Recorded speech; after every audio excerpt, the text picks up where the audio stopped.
Hey everyone, welcome back to another episode, our 50th episode of Nintendo Fanboyz. And I have been missing in action for, what, a month? A month or two. A month or two now. It hasn't been 2 months, has it? No, but you've been an ass for like 4, so I'm counting 2. Okay, perfect. That works.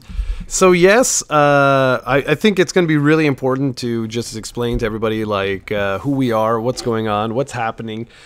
So basically, my first semester of my MBA is officially over. I had my final exam yesterday, and I have some readings to do and things like that. I have essentially two small little novels, but they're like business novels to read before January 5th.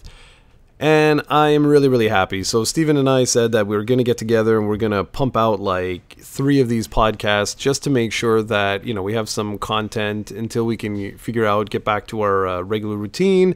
And the beginning of the semester won't be bad. It should be just like it was last time.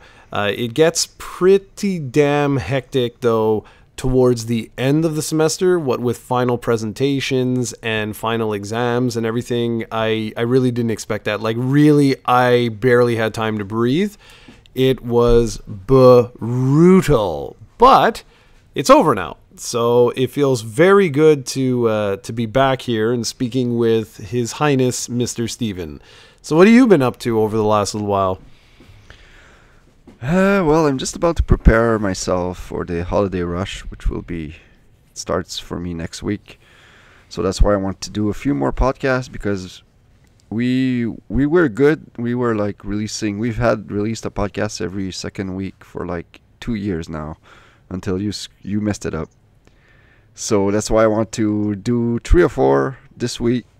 I want to do my review of Pokémon. I want to do maybe a review of Little Dragon's Cafe before you get back to your crazy schedule, so we can have a bit of content.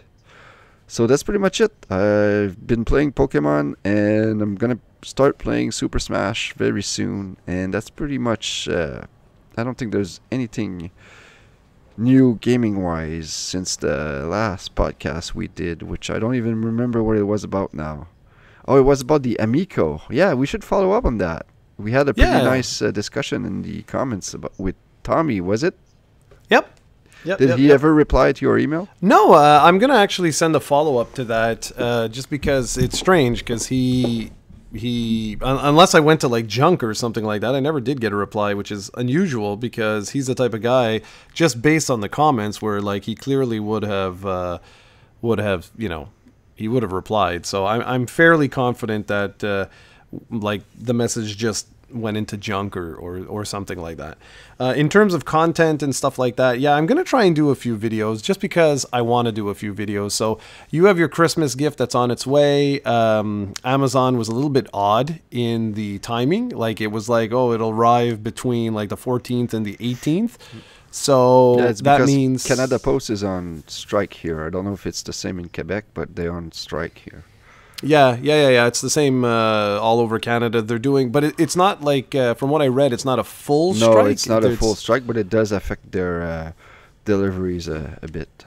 Yeah. Okay. So you can certainly expect videos of that where, seeing Steven open up his gifts. My messages this year were ridiculous. Like, they're just super, super obvious.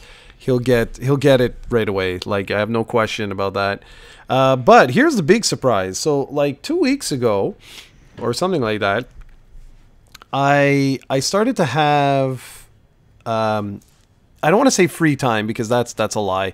Like, maybe intermittent free time. So basically my brother was like, I really want to play Diablo, and it went on sale on the PlayStation Store, and even actually I think it's on sale right now on the Switch. And so I actually played a little bit of Diablo 3, and that was my first game sort of back. And I've been playing that on and off whenever my brother has a chance. Very rarely, though. Like, seriously, very, very rarely. And outside that, the beauty of the Switch has allowed me to actually go back and play some Switch. And I've been playing Pokemon Let's Go Pikachu.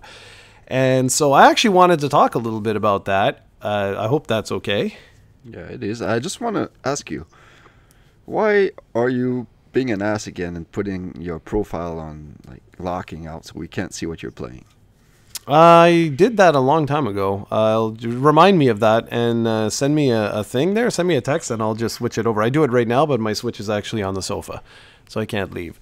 Because I didn't even realize that until you sent me the text message, and I just forgot to do it because I started reading instead.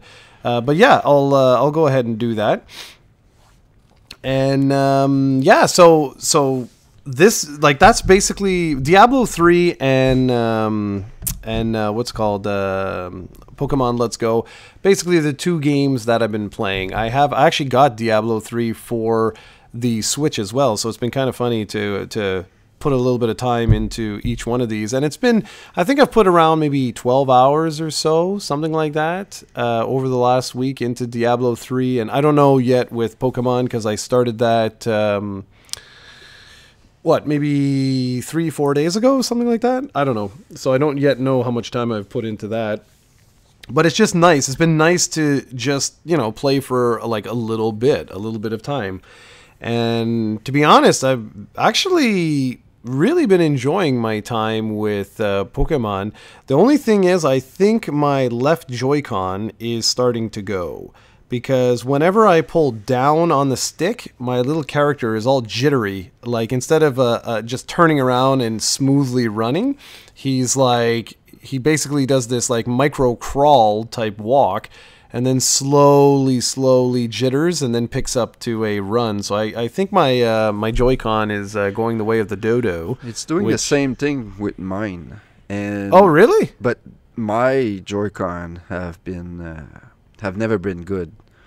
I've noticed that any time I've played a game using the it comes with the system when you play it on dock mode, and you use not the Pro Controller but the other thing, and you attach both Joy-Cons to it. I've tried playing like Donkey Kong with it, and the motion controls on it would like screw it up. And even when I played Kirby in the beginning of this year with Elizabeth, I would give her one of the Joy-Cons, and depending on which one she had, like the game would be unplayable. So I think it's always the left Joy-Con that has been an issue. Yeah. And earlier this year, Nintendo have released an update, and you can actually go into your menu and update your Joy-Cons, and I did that, and it did nothing to improve the quality. So I'm hoping it's the Joy-Con. If it's that, it's not that big of an issue to replace. But well, it's $100. Yeah, but if you only replace the left one. Can you actually do that? I thought they come in sets. No, they do sell them individually. Oh, okay.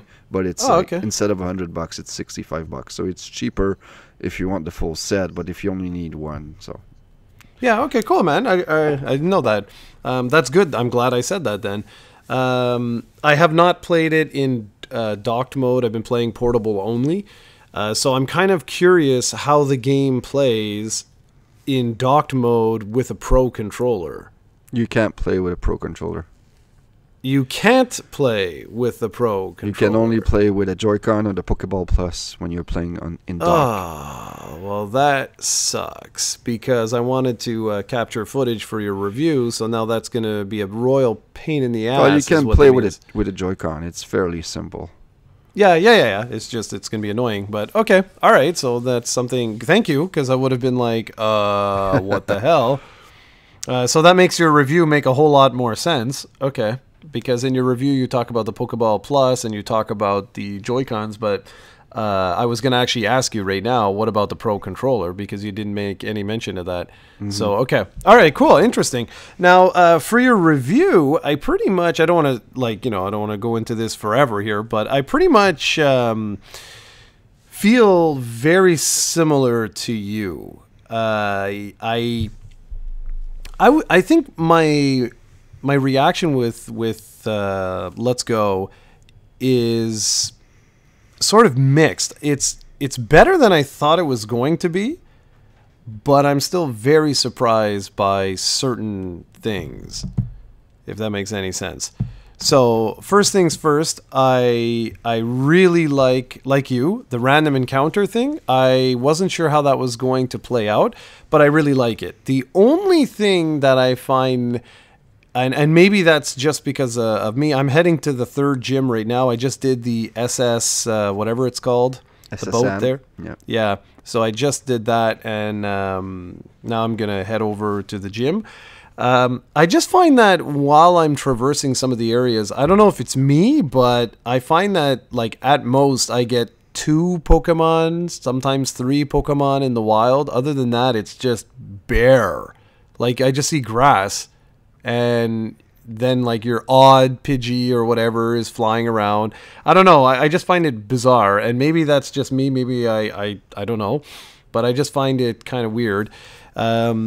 But I do really like the fact that like when I looked up to see like where could I get Bulbasaur and Charmander and those guys, just because I was like, well, if it's a remake of Yellow, it would be kind of cute to see what do these, what does the Gen 1 original starter Pokemon look like.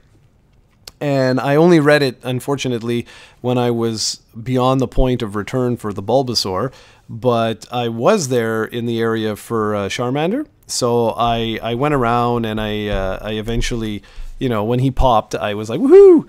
And so you still do get that, like you said, that sort of But it's funny, thrill. I just want to cut you off real quick, because since you're at the third city, you're in Vermilion City with the gym there, you were in Cerulean City. When you go in the Nugget Bridge, you can get a free Charmander above from a girl, the same girl who will give you the Bulbasaur there, if you collected, the Charmander in yellow. It's the same thing with Squirtle and Bulbasaur, but I know you can pop them in the wild. I've seen plenty in the wild, but it's just I thought that maybe you didn't encounter those NPCs. No, I did. I just didn't have enough Pokemon at the time. Oh, really? That's all. Yeah, well, they wanted 50, 60, and 30. And 30, I was at like 28 or something at the time. And then the other ones, like, Okay. So that's the only reason why. But anyways, it doesn't really matter. All this to say that, like, it's still interesting. I'm just wondering, like, how do shinies, like, how does that work? You actually see a shiny in the wild and you run up to it? Yeah. The shinies work. You see them like they would appear when you battle them. So they don't appear like a regular Pikachu, and then you go in the screen and you find out it's a shiny one. You actually see the shiny Pikachu walking around. And cool. Even for those shinies that are pretty similar, they also have a sparkles. So you'll see like sparkling gold stars kind of ish above them. Instead, you see sometimes you see yellow, you see red or blue circles, the blue for tiny and red for big. Well, for shinies, you see sparkles. So you get both. You get their shiny form and you get sparkles that should hint you towards that direction. Okay, well, that's pretty cool. Now, the only thing right now that I'm not a fan of in the game is the catching feature. I'm really not a fan of that. And I know you mentioned this in the review there, but it's worth repeating again there, at least for me, is that I don't understand why everything runs away. And I also don't understand how the mechanic works. I understand that they've got the little rings, and depending on the Pokeballs that you use, you can have it be green, yellow, red, whatever. But it still seems so arbitrary. I can maybe explain a bit, because I've now played close to 70 hours of the game, and I don't think you've played much of Pokemon Go, but it's pretty similar to that. Like the ring, if you throw the Pokeball into the ring, depending on the size of the ring, you'll either get a nice, a great, or an excellent bonus. Yeah. And those really help your capture rate. You can also use a berry a raspberry will improve your odds of catching it, and there's 2 other kinds of berries. One that will improve your odds of getting items, and the other one will make the Pokemon calm, so it won't move. It won't move around. But one thing I found out, and it still doesn't really change my opinion on that because it's really post-game stuff, is that the more you capture a certain type of Pokemon, the easier that Pokemon gets. So, for example, Chanseys, which is the best way to grind in this game, are really, really hard to capture. Like, even with excellent throws using an Ultra Ball, like, I found that it gives you basically a 30% chance, maybe even less, of capture. But now I've captured over like 600 Chanseys, and now like basically I could capture them with a Pokeball. Like Ultra Balls, like it's very, very rare that a Chansey will kick out of an Ultra Ball, even if my throw sucks. Even if I don't even hit the circle, like I get the Chansey like 95% of the time now. And I think it's every 50 increments of 50 or 100, like the capture rate increases. So I'm not sure about it, but I know that it's at least at 100 Chanseys, like the Ultra Ball, we're getting very, very high success rates. So that's another little thing to mention. Okay. So I think by this time this podcast hits, I'm hoping my review will be up.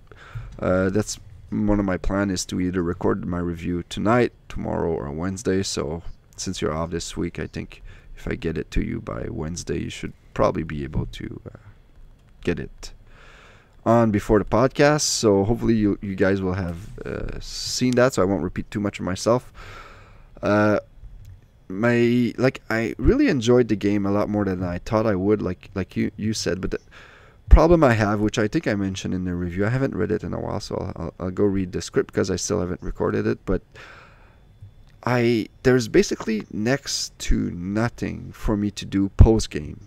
Like, if you remove the master trainers, which, like I've explained in the review, is not really a good feature, I don't have anything to do right now. And basically what I've been doing is shiny hunting, shiny hunting, shiny hunting. I have like close to 20 shinies now, and like a few of them are competitive. That's what I like. And the problem is the online in this game is terrible. Like I mentioned in the review, the Nintendo DS Pokemon games had more online features than these games have. And there's literally no excuses for this. Like, I don't care if it's a casual game. There's no reason for the Pokemon Company and Nintendo to not have included a proper and more robust online metagame with this, especially since they're pushing for the online membership since September. It's just ridiculous. There's absolutely no random battles, no online trading, no wonder trades. There's nothing with this game. Like I'm gonna repeat myself, so I don't know if you guys realize, but Pokemon Diamond and Pearl, which came out I believe in 2006 for the Nintendo DS, had a more robust online than this game. For me, this is just inexcusable. So I'm like, I have 4 perfect shiny Pokemon with the right nature, and they all have 6 IVs now because of bottle caps, and I've AV trained them with candies, so they're maxed out. I was planning on doing 2 more of that so I could have a team, but I'm just not sure because I have no one to play the game with. And even if the game would have a battle tree, like single player battles for me to do, like that would be fun, but there's just nothing. Like this is probably the biggest disappointment for me, is just that I'm almost at 70 hours now, but I don't see myself hitting the 100, which would make this like the least played Pokemon game for me, like ever. So this is a bit of a disappointment for me. Yeah, for me it's more the like Pokemon Yellow was my first Pokemon game when it hit the Virtual Console. No, I'm not a hardcore Pokemon fan by any stretch of the imagination.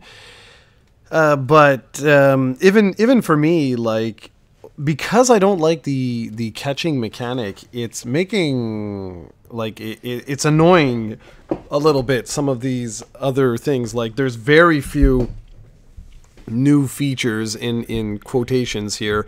I was hoping that they would mix up some of the stuff with like the post game or whatever. I like the fact that, I don't want to spoil this for anyone, but that the story is ever slightly so different. And yeah, it's just, I don't know. It feels very much like a very quick cash grab to me in a lot of ways. I'm really hoping that they go back to the catch mechanic from the rest of the series, because I like fighting Pokemon in the wild. I like that. I like fighting them and lowering their HP, like you said in your review. I like that. And I'm very nervous, like, what happens if, like, a shiny runs away or something? That would suck, man. But I get what you said, so there are ways to, I guess, increase your chances and stuff like that. But anyway, all right, so we'll probably have more discussion on this game later on, but it's been nice to go back and, you know, play a game in between some of the readings that I'm doing and stuff like that. And Diablo is also a very good game. You may want to download that for it's really cheap right now. You can download it for like half the price or something, and it's a really good game. If you like dungeon crawlers and stuff like that, it's probably the best dungeon crawler that's available right now. And considering all the hoopla that just happened with Diablo Immortal rather, it's you know, whatever. It was in the headlines, so I checked it out, got it for on sale, and there we go. So today, what I wanted to talk about, just very quickly, as we're 20 minutes in. First thing was about the Video Game Awards and how, as usual, the rumor mill was incorrect with Nintendo. Instead of Metroid Prime Trilogy and Metroid Prime 4 being shown for the first time, we actually got Marvel Ultimate Alliance 3, what was it called? The Black Order. And interestingly enough, though, this is actually really unique. It's being published by Nintendo and it's being developed by Team Ninja. So this is actually going to be an exclusive to the Switch. And I don't recall if you were ever a fan of Ultimate Alliance. We played the second one together. We beat it together. You don't there you go. On Xbox no, I don't. 360. I don't remember at all. We had a blast playing that. Oh, well, there you go. So then we can check this out. Yeah, if you're going to play this, sure. Because as a single-player game, I cannot stand this. But as a co-op game, it's a blast. Well, as long as it's released in the summer months or in these 3 weeks, right? Because this is my first semester, so I have 3 semesters left, right? I mean, it's not like I'm going to be in school for the rest of my life here. And I get 3 full months off next semester. So that's pretty awesome. But then we don't have to play it on release day either. No, of course. It's just I know you, and you always get preoccupied with other things, damn you. But no, I actually thought, to be honest, like when I saw the trailer there, I was like, that's actually pretty cool. You know what I mean? Like I was like, that's pretty neat. But I do want to go to Metroid Prime for just a second there, because that rumor originated from a listing, if I'm not mistaken. From what I read, it was like listed in some store. I don't remember where Amazon it was. Spain. Well, there you go. You see? Look, you believe. That's very specific, so I'll trust your beliefs. No, because Amazon Spain had a listing recently, but I'm not sure if it was for Metroid Prime 4 or Metroid Prime Collection or something else. But I think it was for this. Yeah, I'm pretty sure it was. I'm pretty sure that's what I read. And all this to say that I actually think that has to happen. I don't even think this is like a rumor. I think this is something that, like, it has to happen.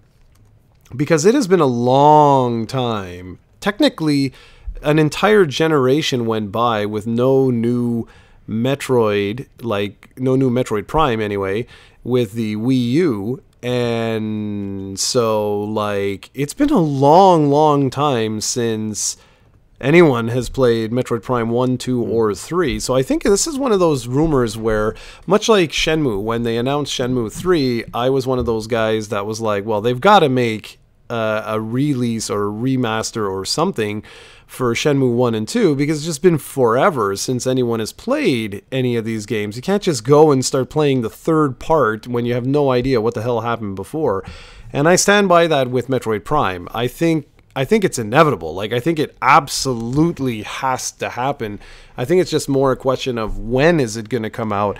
more so than if it's going to come out. And I just pray to God that they allow you to use the Pro controller instead of forcing you to use the not the nunchuck, but the Joy-Con. So I'm hoping, I got my fingers crossed for that we will get a Metroid Prime trilogy. And I'm sure that's something that you'd be interested in too, no? Yeah, and I think it's a no-brainer if you look at the year the Switch have had this year, where they pretty much ported every single game ever to the Switch. I don't see why they would not do this for Metroid Prime trilogy. Well, speaking of what you just said, that is exactly what I wanted to do right now for the duration of the time, regardless of how long it takes us. If it's 5 minutes, it's 5 minutes. If it's half an hour, it's half an hour. And then we'll end off with a blast from the past. And so basically what I just wanted to do was something really simple, which was the year in review. I just wanted to touch base. Now, to be really fair, for half of this year, I was pretty much out of gaming entirely because of school. I mean, it is what it is. So I'm going to try my best here, but if I miss anything, and I know I'm going to miss news and stuff like that, I'm not doing that. Basically what I wanted to do was just highlight some of the big titles that were released for the Switch and then throw this over to you. We can talk about the DS and where the DS is right now and where the Switch is right now. What are some of your hopes and dreams, things that happened that you can't believe happened, etc., etc., etc.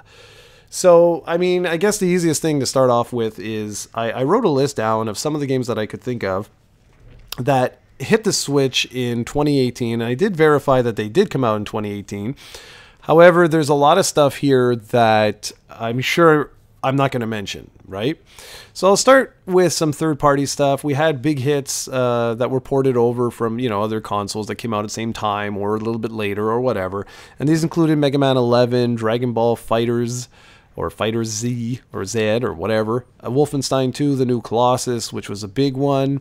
Diablo 3, which hit just recently, actually. Bloodstained, Curse of the Moon, which was fantastic. SNK Heroines, The Messenger, that Steven loved. Celeste.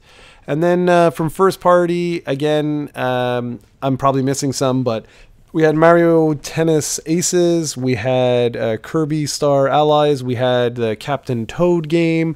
Super Mario Party, we had Octopath Traveler, which I know is in first party, Pokemon Let's Go Eevee and Pikachu, and just last week we had Super Smash Bros. Ultimate. And I don't know if I'm missing anything or not, but how is that for a year?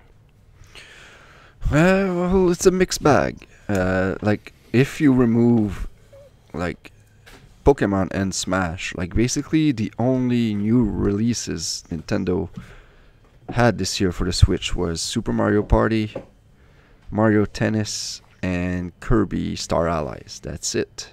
The rest of the stuff, you can make an argument for Sushido, that puzzle game that was also a 3DS game, and Octopath Traveler, even though it's Square Enix, it is technically first party as it was published by Nintendo in North America.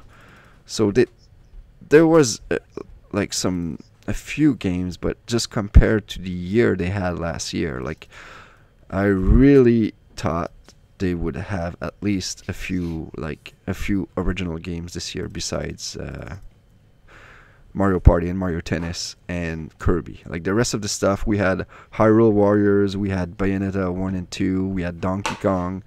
It was all Wii U ports. So if you were a Wii U owner last year, or last gen rather, you didn't really have much to sink your teeth into this year.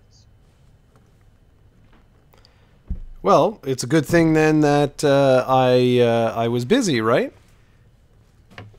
Yep. Yes. The only third-party game that I wanted to mention was Dark Souls, which unfortunately, good one, arrived very, very late for the Switch. I believe it arrived in October, when for everybody else it was in June or in May, if I'm not mistaken. Yeah, sorry about that. I knew I was gonna forget a few things. I'm actually a little bit not concerned, but I really don't know what I'm going to talk about for my top 10 games. I was looking at, for those that don't know, obviously you wouldn't know, Steven like sent me an email to try and help me out. But even in the email that he sent me, there are like 2 games that I played, but I wouldn't put them on my top 10. So this is going to be interesting. It's going to be very, very interesting. In terms for me, like school aside, I found it was a relatively, I don't know, it was a lackluster year. A lot of games didn't do it for me like I thought they were going to, like Octopath Traveler. I thought that was a cool concept, but it didn't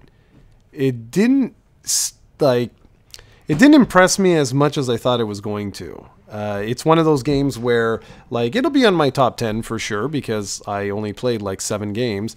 But it's just, I don't know.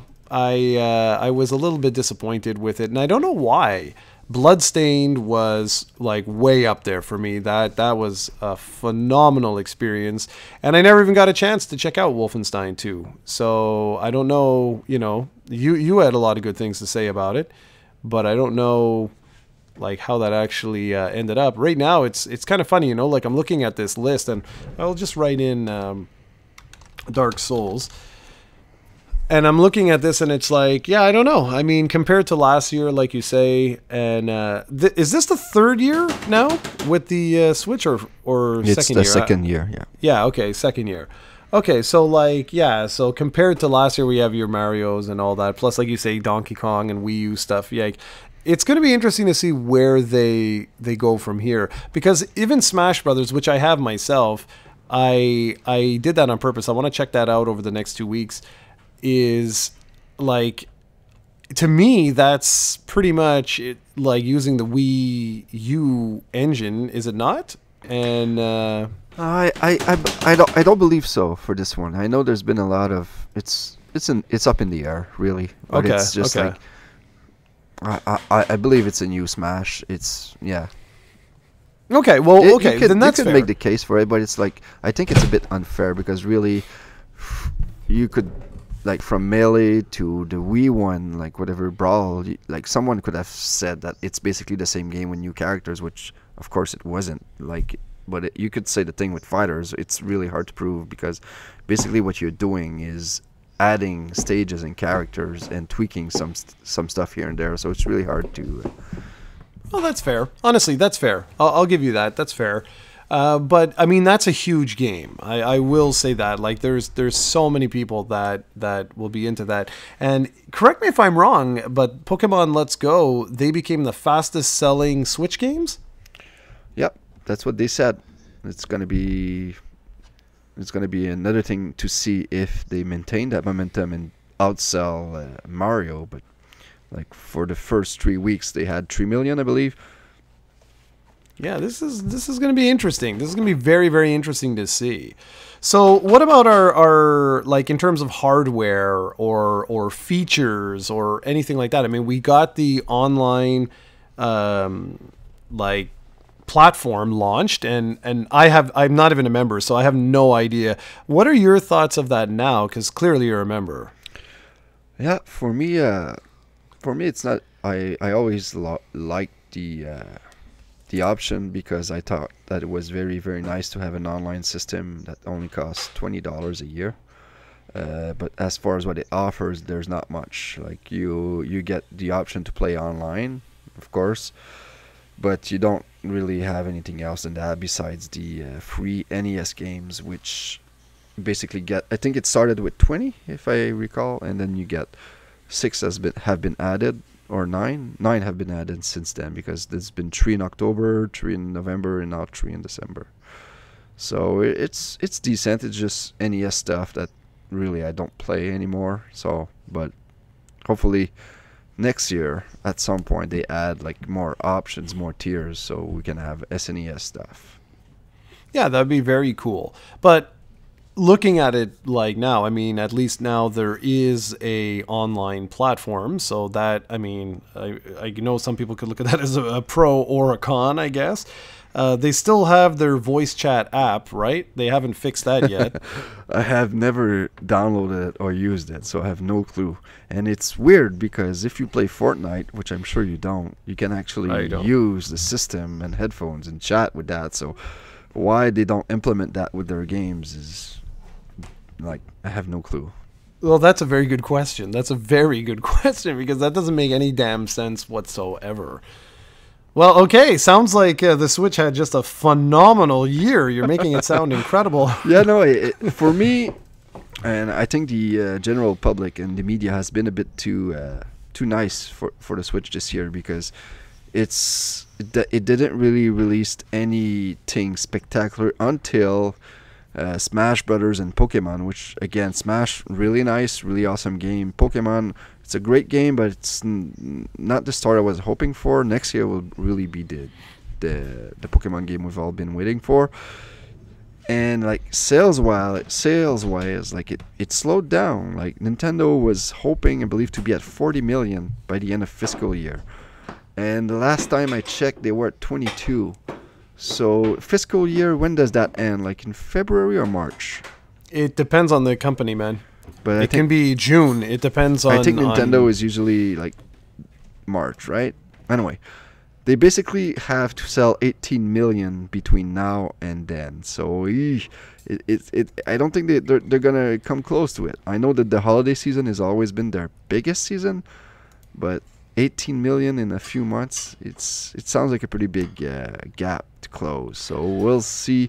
And even then, the PlayStation has been dominated this year. Like it had God of War, it had Detroit, it had Spider-Man. Like it dominated its sales, even though it's a 5-year-old system. It dominated the Switch. Like dominated is a bit a huge word because I think the Switch outsold the PlayStation 4 in 2 months this year or 3, but still it should be doing much better than that considering the success it had last year. But Nintendo's lack of releases this year, or impactful releases this year, really hurt its momentum, and I hope like Smash and Pokemon can revive it, and I hope like next year, I hope they have a better lineup. Like we already know about Animal Crossing and Pokemon, which is good. Both of these games are huge sellers, but maybe a Mario Maker in there, maybe a Metroid Prime in there, maybe something in there to help it out. I hope they won't just have 2 major games at the end of the year. Maybe like a summer game at least, and maybe a nice little Mario Maker in June or March or May, something like that. Yeah, and I actually expect that, man. To be honest, I really do expect something like that. Because this year, just looking at the release list, there really wasn't that much from Nintendo itself. I mean, Smash, they don't even make. You know what I mean? Like, that's another developer. Isn't that the Sakurai's company that makes that? Yeah, I thought he was part of Nintendo, though, but I guess... Well, I know that he has his own development studio now, so I'm not sure. Okay, well, okay, fine, that's fair. If you want to say that's an internally developed game, well, I'll give you that. That's fine. But Pokemon is the Pokemon company. So what does that leave us? I mean, Mario Tennis was Camelot, so that gives us what? Super Mario Party and Kirby? That's it for the whole year? Like, I don't know. I find it that something really doesn't add up with this. And I have a feeling we'll find out why next year. And I'm hoping next year we get our Animal Crossing. We have the new Pokemon that comes out. I'm hoping that we get Metroid Prime Trilogy plus Metroid Prime 4. We should be getting Fire Emblem also next year. Because we're supposed to get it this year. Exactly. So like Fire Emblem, that's another really good one. And like you say, I mean, I don't think it's really that much to ask for a Mario Maker. I really don't think so. Just a little heads up there on the sales. So I went to their main site there, and as of September 30th of this year, so 2018, they had sold 22.86 million. So we should be getting an update in January as to, because the last time they did this, it was like December 30th or 31st or whatever it was. So we should be getting an update soon. But to give you an idea, you are right, man. I haven't really been paying any attention to anything. PlayStation 4 sales are almost at 90 million now. That's crazy, man. They're at like 86.5 million. That's nuts. Yep. So we'll see. We'll see. Okay, so switching gears now to the other little portable that I don't think I played very much whatsoever this year, which is kind of sad. Let's see. I have it right here. What is the last game I played on this platform of doom? It was nothing. It's empty. Perfect. So, what happened this year in the life and times of the Nintendo 3DS? From the top of my head, I remember that I played Kirby Battle Royale, which came out, I believe, on the 26th of January, if my memory is correct. And I had a blast with that, even though I wouldn't call it a stellar game by any means. And after that, I think it was Port City. Like, we had Sports, Captain Toad. We had, Detective Pikachu came out, which I could not bear. I tried to finish it, but I just was not for me, that game. We had Luigi's Mansion in September, I believe, which that one I enjoyed a lot. We got some Yokai Watch Buster's Blast Corps games, like those Japanese spin-offs of Yokai Watch that finally came out here that I don't think were that great. What else came out? Like, on the top of my head, I can't really think of anything else much. WarioWare Gold was another one that came out, was an original 3DS game. So you can see that the 3DS is pretty much on its last legs. Next year we have Yokai Watch 3 coming out, and Mario and Luigi, the third one, the Bowser's Inside Story, plus I believe Kirby Extra Epic Yarn. So those are the three first party games that I know of that are coming out next year. Those are the only ones. So I think 2019 might be the last year we get an official published Nintendo game on it. But I might be wrong. They have proven me wrong in the past. Still, it's sad. I find that sad. Like, it's coming to the end now. Oh, Luigi's Mansion. You played that, eh? Yeah. I talked about it when I... Yeah, I know. I don't remember how it was. But I mean, I just recently talked about it, a few seconds ago. No. Yes, I know. I'm saying, how was it, though? It was pretty fantastic. I had a blast with it. You're probably the biggest 3DS fan that I know of. I don't think I know anyone as big a fan as you. Oh, the children are calling. Soka is coming down, so you're gonna have to go to your. Well, I'll wrap this up. Your blast from the past, so we can. Yeah, exactly, and then I'll wrap it up. So just mute your mic, and we'll be good to go. Alrighty, so I actually wanted to talk about a game that I haven't spoken about in probably ever, which is Sunset Riders. For those that don't know, it's basically a run and gun shooter, and it's a game that I always meant to get for Steven years ago when we were in our like retro craze and we were playing all these old games and stuff like that. And I just never did, and it's ridiculously expensive today. Like, it would probably cost more than his son's education. It's just ridiculous how expensive these things are today. My son wants to join in right now, so you might hear a few words. A few words. Hello.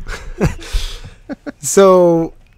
Anyway, yeah, so it's like a Contra run and gun style shooter. It was made for the arcades, and then it was brought over to the Super NES, or as Steven says, the Super NES, and the Genesis. And what's cool is that it's like almost two different games, and that's what I really liked about it way back in the day, is that it's not just one... Like, they didn't just quickly port it over and be done with it, you know? They actually took their time, and I miss that, where, like, every console had sort of its own version of certain games, so that if you didn't own, say, like a Genesis or a Super Nintendo, you actually got a unique experience. Whereas today, it's, like, literally the same game, and that's that. So it makes, like, you know, owning some of these, like, multiple consoles kind of, not pointless, but it's just not as, like, cool, as you'd say.